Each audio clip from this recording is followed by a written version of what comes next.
রহস্য কি চলবে?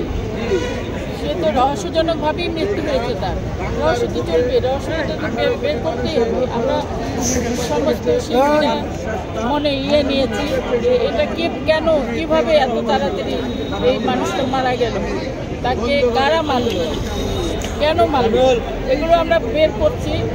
এই পর্যন্ত হয়তো ছেলের বাড়িতে গিয়েছে, আপনারা দেখেছেন, নরসিংদীতে গিয়ে খোঁজ নেওয়া হয়েছে। ও আসলে ওইখানেই ওর বাড়ি, ওর বাবা আছে, ফুপু আছে, চাচা চাচি সবাই আছে।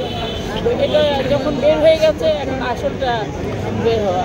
আমরা একটা বেসরকারি আমার মনে ছিল জানানো প্রয়োজন মনে করে এরকম একটা কথা বলছিল, সেই বিষয়টা আপনি কি বলবেন? একজন এমনকি তার লাশটি হসপিটালে রেখে চলে গিয়েছিলেন না, দেখতে দেয়নি, কাউকে ফোন করেনি।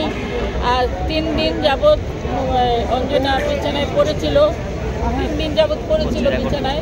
কেউ এই মনি কাউকে জানান দেয় নাই, কাউকে না শিল্পী সমিতিতে, না কোনো শিল্পীকে ফোন করে বলেছে আপনারা আসেন, অঞ্জনা তো এইভাবে অসুস্থ হয়ে পড়ে আছে। তো এইটার রহস্য আমরা বের করব। আমরা পিছু লেগেছি, এখন আপনাদেরকেও বলছি যে আমরা যখন লেগেছি এটার রহস্যটা উন্মোচন করেই ছাড়বো। আমরা কি কিছু মেবি হতে পারে, এরকম তো অনেক কিছু দেখতে পাচ্ছি আমরা, অনেকে আমার সঙ্গে অনেক দিন থেকে যোগাযোগ নেই, এই ছেলেটা কারোর সঙ্গে যোগাযোগ করতে দেয় না অঞ্জনাকে। যার সঙ্গে অঞ্জনা বেশি ক্লোজ হয় তখনই তার কাছ থেকে সরিয়ে নেয়। মানে সব কিছু ওর হাতে, রিমোট কন্ট্রোল ওর হাতে, ও যেভাবে চালাতো সেভাবে চলতো। কিছুজনকে এক সাংবাদিক ওই তো কথা হলো, ওর হাতে রিমোট, ও যেভাবে চালাবে অঞ্জনাকে সেইভাবে তো চলবে।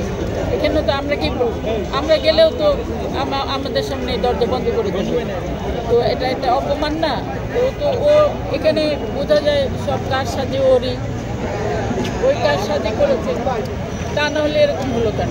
আরেকটা জিনিস আমরা তো সেই বিষয়টা আপনারা তো যে একটু এগুলো না খালি আমরাই যে দেখবো, ওর বোন আছে, ছোট বোন আছে একটা বলা, তার সঙ্গে আমরা কন্ট্যাক্ট করেছি, কথা বলেছি।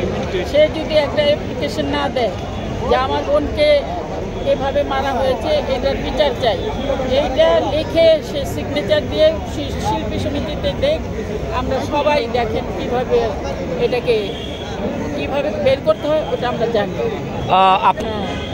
মুসলিম হওয়াতে উনি এরকম ভাবে বুঝাচ্ছে যে অঞ্জনা আপু ওনার বোন না।